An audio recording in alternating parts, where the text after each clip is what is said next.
Selamat siang pemirsa, Anda kembali menyaksikan The News bersama saya, Panggih Anugrah Perdana. Kita awali berita hari ini dengan longsor di daerah Kamijoro. Longsor kabarnya disebabkan oleh meluapnya air saluran irigasi. Longsor berdampak ke persawahan warga. Untuk berita selengkapnya sudah ada rekan Noksiama di tempat kejadian. Baik rekan Panggih, saya di sini akan memberikan informasi tentang terjadinya longsor di Desa Kamijoro, Kecamatan Munur, Kabupaten Purworejo. Longsor tersebut terjadi pada tanggal 10 September 2020. Kejadian tersebut terjadi pada malam hari, tepat pada pukul 22.00 waktu Indonesia Barat. Longsor tersebut menurut para penduduk sekitar diakibatkan oleh meluapnya saluran irigasi. Pengisian saluran irigasi yang berlebihan tidak memenuhi standar kapasitasnya, sehingga air meluap dari atas saluran irigasi tersebut ke tebing. Setelah beberapa lama, air mulai mengikis tanah dan mengakibatkan longsor. Bisa dilihat pemirsa bahwa longsor tersebut sangatlah tinggi, dan untuk saat ini pemerintah desa belum berupaya secara maksimal untuk mengatasi longsor tersebut. Berbagai dampak yang diakibatkan yaitu perairan pada saluran irigasi saat ini menjadi kecil. Walaupun sudah diperbaiki, saluran tersebut belum bisa mencukupi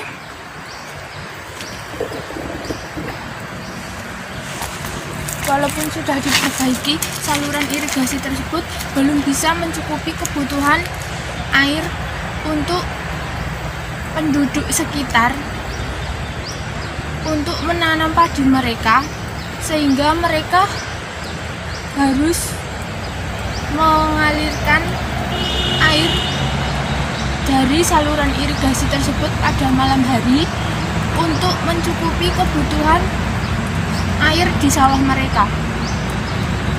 Bahkan pada saat ini air di sawah mereka mulai mengering. Beruntungnya mereka pada saat ini sudah akan melakukan kegiatan pemanenan padi. Kalau misalnya air tersebut tidak mencukupi sawah mereka pada saat musim tanam, maka mereka akan terancam gagal panen. Tidak hanya berdampak untuk perairan sawah, tetapi ada dampak lain yang diakibatkan oleh longsor ini. Dampak positif yang bisa diambil dari kejadian longsor tersebut yaitu pemilik tanah bisa menanam tanaman setelah adanya longsor tersebut, karena pada awalnya tebing yang longsor tersebut tidak bisa ditanami tanaman seperti kedelai, jalar, singkong, dan lainnya. Namun, ia juga menderita kerugian, yaitu pohon kelapanya tumbang, tanahnya menjadi menjorok ke arah sungai. Setelah itu, bisa dilihat pemirsa bahwa dampak positif juga ada untuk pemilik tanah. Namun banyak kerugian yang diakibatkan oleh adanya longsor tersebut dikarenakan saluran irigasi para penduduk sekitar terganggu. Lihat dari atas, sangat menakutkan. Para pejalan kaki, apalagi kalau misalnya saluran tersebut tidak diperbaiki, maka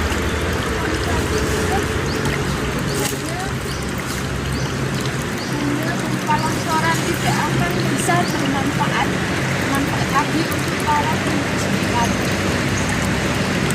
Saluran irigasi pun mulai berjalan walaupun belum berjalan optimal untuk memenuhi aliran sawah.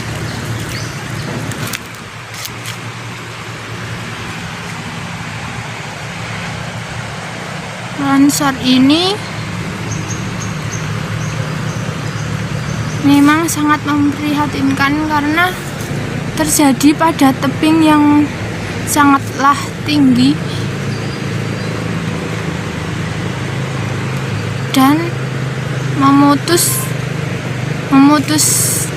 saluran irigasi penduduk yang seharusnya mereka bisa mengaliri air mereka dengan cukup, namun mereka terpaksa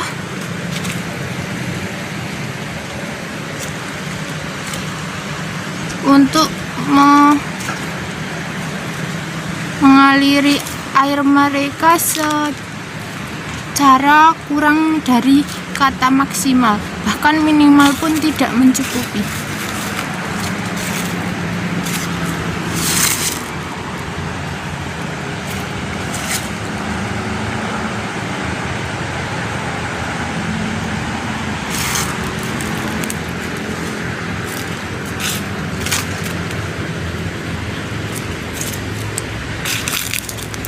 Pemerintah desa menanggulanginya dengan cara yang awalnya longsor tersebut menutupi jalan dan memotong saluran irigasi. Pemerintah berupaya menaruh pipa air di dalam tanah dengan menggalinya agar air warga sekitar bisa tercukupi, walaupun tidak bisa mencukupi, bisa mengaliri sedikit demi sedikit air di sawah. Bisa dilihat pemirsa bahwa aliran air pada saat musim kemarau ini sangatlah kecil, ditambah dengan saluran pipa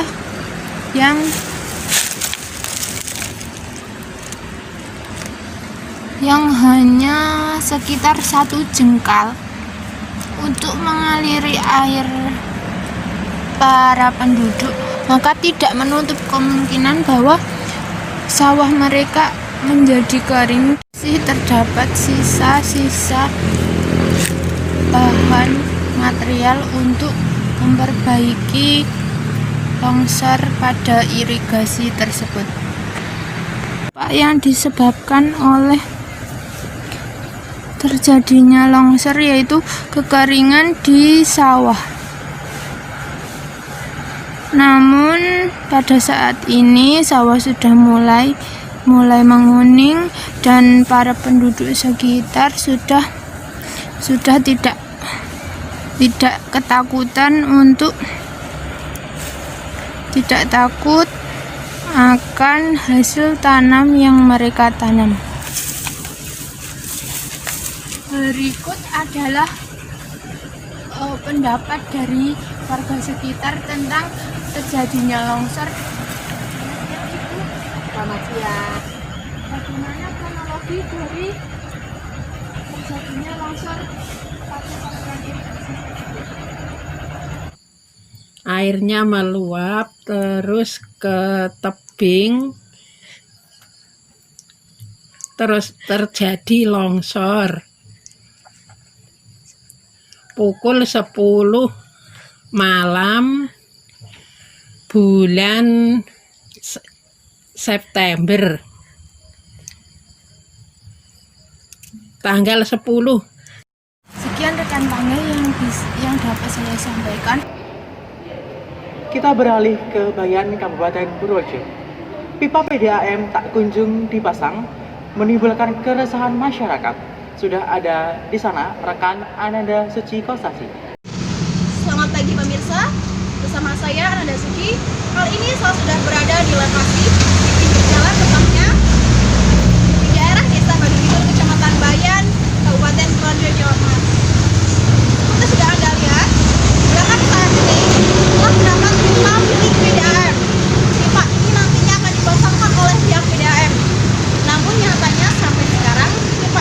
juga dipasangkan. Tentunya hal ini menimbulkan banyak sekali keresahan bagi masyarakat, khususnya pengguna jalan di sekitar sini. Lalu seperti apa keresahannya? Sekarang saya sudah bersama dengan narasumber kita. Baik, saya sudah bersama dengan Mbak Ismi selaku masyarakat sekitar dan pengguna jalan di sekitar sini. Selamat pagi Mbak Ismi. Selamat pagi. Baik Mbak Ismi, bagaimana pendapat Anda mengenai adanya pipa milik PDAM ini yang berada di pinggir jalan? Menurut saya, dengan adanya pipa di pinggir jalan ini menimbulkan banyak keresahan bagi warga, terutama untuk pengendara. Baik, kesan seperti apa yang dirasakan Mbak? Seperti yang sudah saya rasakan, yang seharusnya saya melewati dengan satu arah, namun untuk saat ini saya harus melewati dengan arah yang berbeda, mengingat bentuk pipa yang panjang dan juga lebar. Baik Mbak, mungkin adakah tips dan saran untuk pihak PDAM sendiri? Sebaiknya untuk pihak PDAM segera menyelesaikan tugasnya untuk memasang pipa PDAM ini sehingga arus jalanan di sekitar sini menjadi normal kembali. Baik Mbak, terima kasih. Baik, itu saja yang dapat saya sampaikan dari lokasi. Kembali ke studio.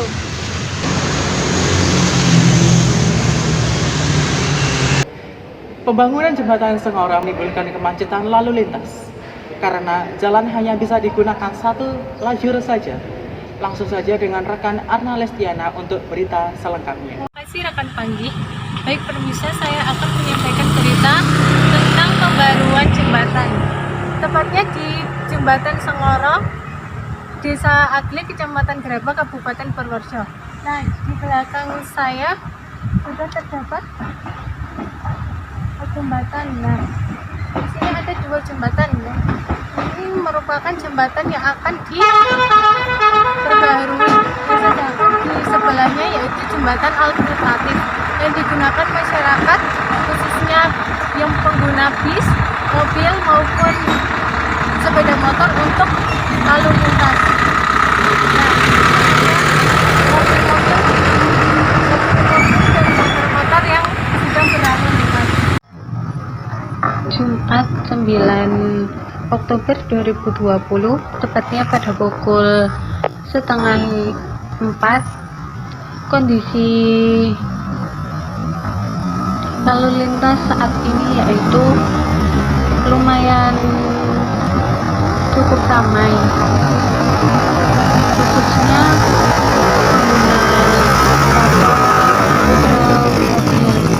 nah, mereka lalu lintas melalui jembatan kayu yang telah disediakan oleh konduktor agar lebih mudah dalam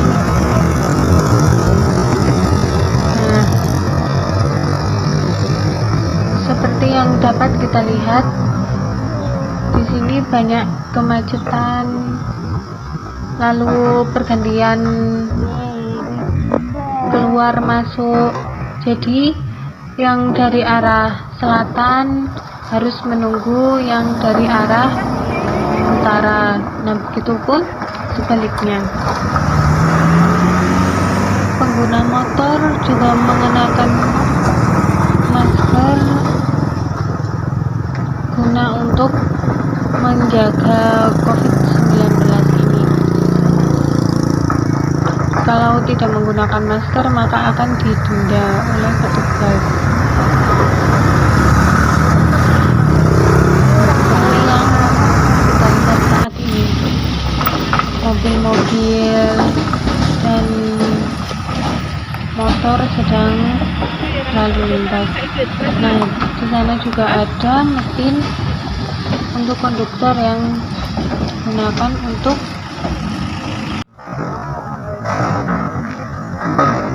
memperbarui jembatan. Nah, di sini saya mencoba untuk berjalan di jembatan kayu. Nah, rasanya itu cukup menegangkan. Nah, soalnya cuman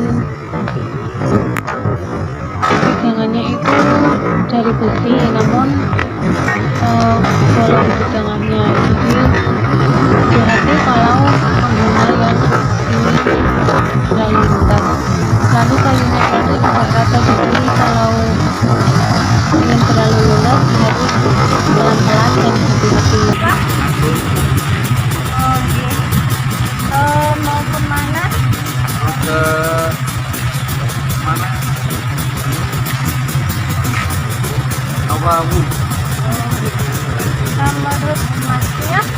itu jembatan kayunya akan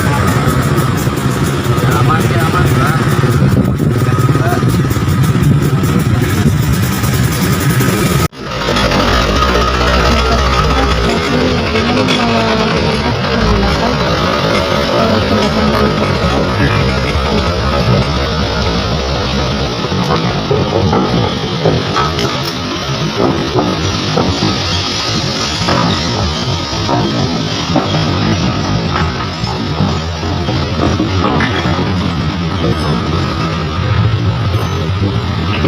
Informasi dari saya kembalikan rekan kami interaksi studi.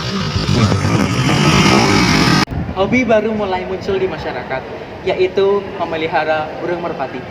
Tak hanya kalangan dewasa saja, namun juga kalangan anak usia SD pun ikut bergelut dalam hobi ini. Melaporkan berita dari desa Bidang. Pandemi membuat sebagian orang menemukan hobi baru, seperti bersepeda, bercocok tanam, hingga memelihara ikan cupang. Seketika hobi menggeliat di seluruh wilayah Indonesia. Selain hobi tersebut, ada pula hobi lama yang bisa dibilang hobi musiman yang muncul kembali, yaitu memelihara burung merpati. Tak hanya meracuni kalangan orang dewasa, anak usia sekolah dasar pun sangat tergila-gila dengan burung merpati ini. Mereka dapat menghabiskan waktu berjam-jam untuk bermain burung merpati dimulai dari pagi hingga sore hari. Merpati dipelihara bukan hanya sebagai satwa hiasan, tetapi burung ini juga banyak dijadikan burung merpati balap. Seperti yang sudah umum diketahui, burung merpati merupakan salah satu hewan berjenis unggas yang cukup dekat dengan manusia. Apabila pemeliharanya dilakukan dengan sungguh-sungguh, dari yang tadinya hobi justru bisa menjadi penghasilan utama pemiliknya. Untuk mengetahui lebih lanjut tentang boomingnya burung merpati ini, kita akan mewawancarai salah seorang narasumber yang ia termasuk pehobi burung merpati ini.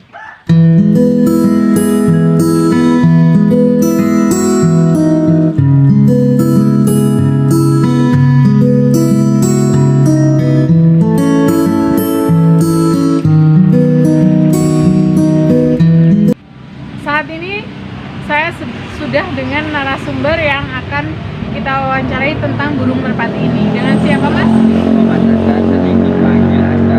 Ya, dengan Mas Ashar. Untuk pertanyaannya, awal suka dengan merpati itu kenapa, Mas? Nah, keunikannya, karena burung merpati itu bisa hobi lah. Keunikan warna, dari segi warna apalah macam-macam. Dari keunikannya Ya. berarti ya. Dan selain dari keunikannya, Mas sendiri sudah berapa lama gitu untuk hobi merpati ini? Saya sudah lama pelihara burung dari kelas 1 SMP. Oh, sudah kelas 1 SMP. SMP. Berarti bukan di masa pandemi yang kemarin-kemarin. Bukan. Memang sudah punya gitu ya, Iya. karena memang hobi. Untuk kisaran harganya sendiri gitu. Kisaran Di berapa? burung merpati ini ya variasi sih, seperti ya tergantung jenisnya merpatinya. Tergantung jenis merpatinya. Ya, Kalau untuk yang seperti ini, yang di ini berapa, Mas? ya itu dibilang mahal ya nggak mahal, dibilang murah nggak murah. Berarti memang standar gitu. Iya, ya? standarnya.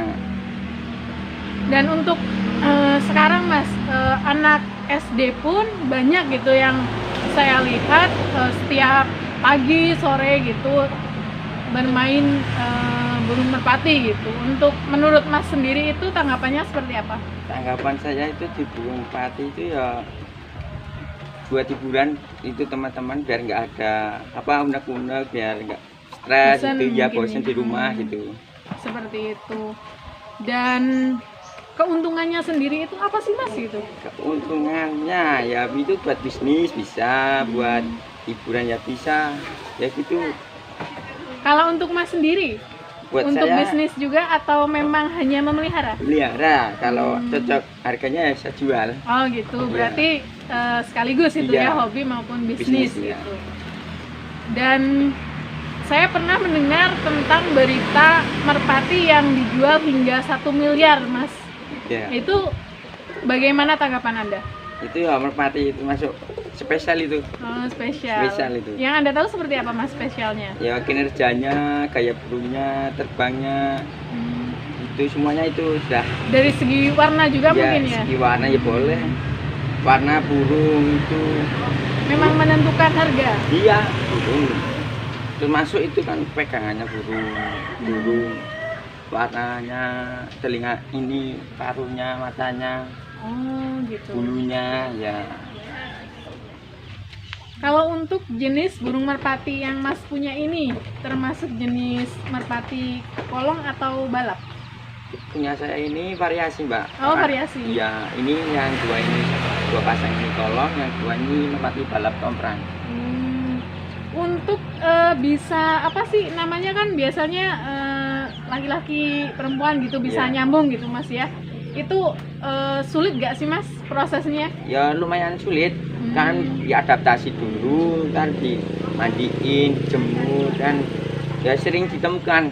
Oh, berarti sering ditemukan. Iya. Untuk waktunya, Mas, untuk bisa sampai sedekat ini gitu kan, ini anteng gitu ya ketika ketemu pasangannya Ya, gitu. gini. Ya kan, nah ini kan sudah lama. Kalau proses penjodohan itu sama proses penggiringan beda, Mbak. Beda. Iya. Oh, gitu. Berarti Kalau proses kira-kira prosesnya berapa lama? prosesnya kalau memang ini laki-lakinya minta jodoh sama perempuannya, 3 hari sudah bisa kirim. Oh, Ya, langsung ya. gitu. Berarti 3 hari itu ya Iya, minimalnya gitu. Iya, minimal 3 hari. Dan untuk perawatannya sendiri sulit gak sih, Mas, sebenarnya? Kalau burung itu nggak sulit sih. Cuma makan teratur sama fisik, sering dijemur, kasih vitamin, udah itu cukup. Oh, gitu. Untuk makanannya sendiri Makannya jagung sama beras merah sama kacang. berarti dicampur Iya, atau dicampur. Oh, dicampur. Untuk hobi merpati ini pernah nggak sih, Mas, ada rasa bosen gitu, pengen jualin semuanya gitu? Kalau bosan ini pernah, Mbak.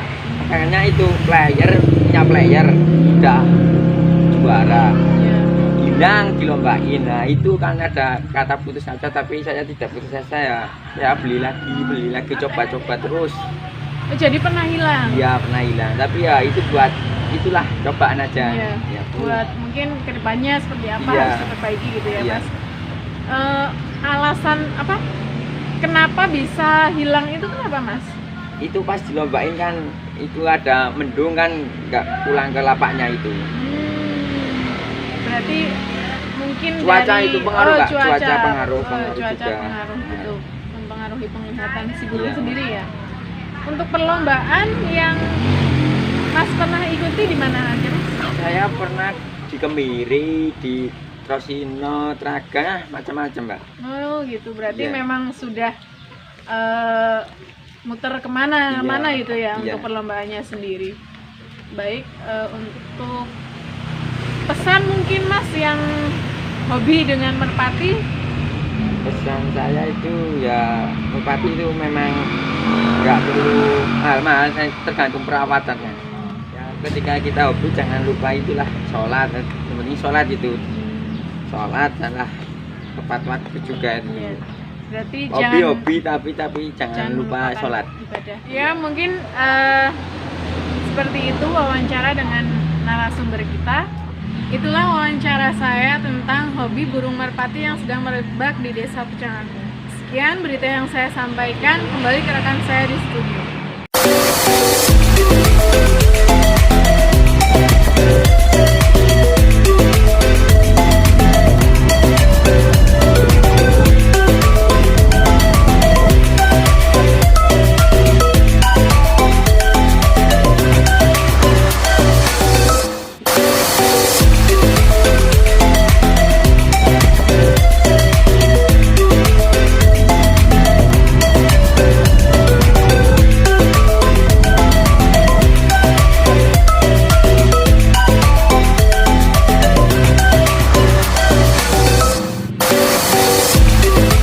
Keindahan alam Curug Gunung Putri di Kecamatan Bruno.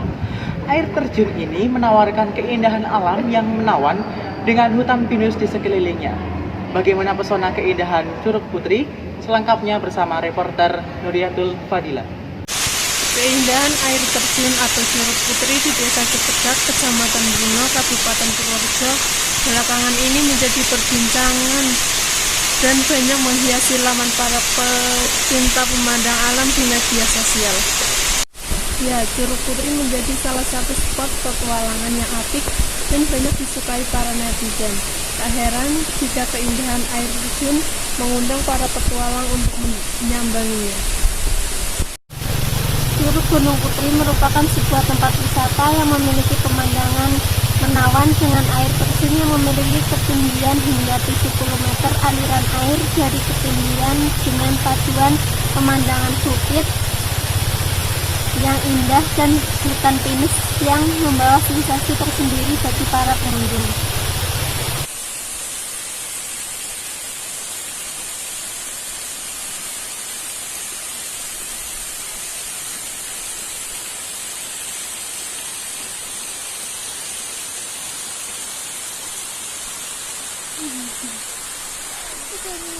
Yang sejuk dan gemericik air di atas tebing menambah satu tempat wisata yang berada di atas ketinggian 669 meter.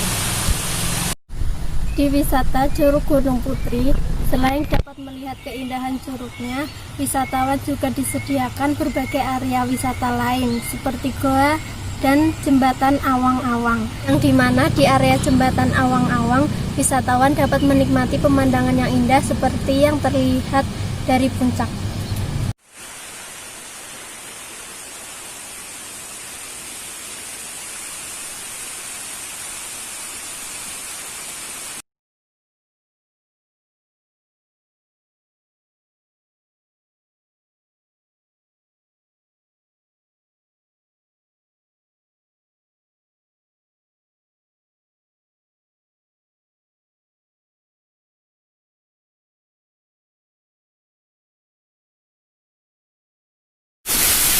Saat ini air terjun di Curug Putri ini terlihat sangat sejuk dan jernih, sehingga membuat suasana di Curug Putri semakin eksotis.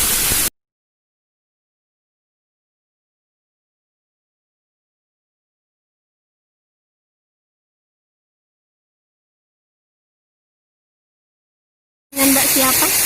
Saya Bila. Asalnya dari mana Mbak? Saya asli sini. Sudah berapa kali Anda mengunjungi tempat wisata ini? Kalau nggak salah udah 6 kali sama yang hari ini. Menurut Anda, apa yang paling menarik dari tempat wisata ini? Menurut saya air terjun di sini tuh beda ya dari air terjun yang lain. Ini tuh airnya tuh kayak nggak langsung jatuh dari atas tapi mengalir lewat tebing gitu. Baik, terima kasih.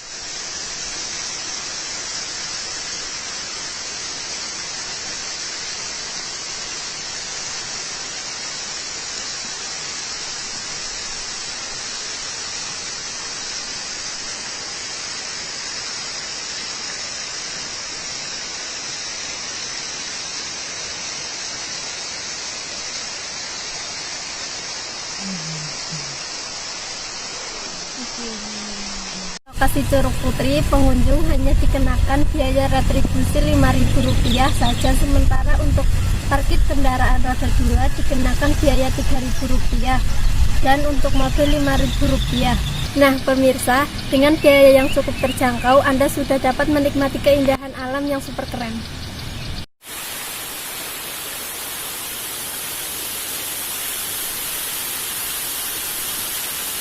Pesona keindahan Curug Gunung Putri tadi sekaligus menutup perjumpaan kita pada kali ini. Selamat siang dan sampai jumpa.